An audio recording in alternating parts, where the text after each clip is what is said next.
हम्म।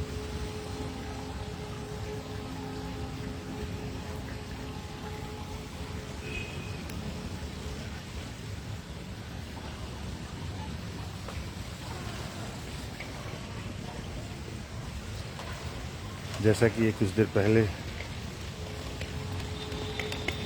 पवन जी ने बोला था आपसे लाइव बात करने के लिए, अभी जिम में थे, वर्कआउट करके अभी निकले हैं और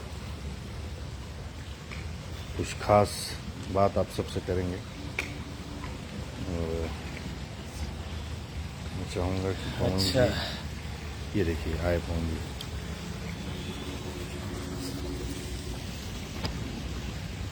जय हो, गुड मॉर्निंग, नमस्कार।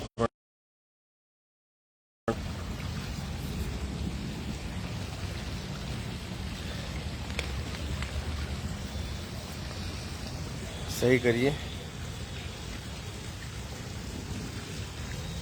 इसको फोल्ड करेंगे तो कट जाएगा ये। ठीक है, फोल्ड मत करिए, वो थोड़ा थोड़ा दिख जाता है। फिर से करिए, देखिए क्या है। चालू हो गया, चल रहा है। नहीं चल रहा है,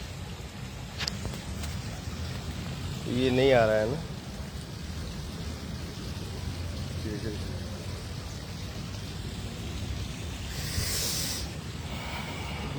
इसको फोल्ड करके करिए ना, देखिए क्या है।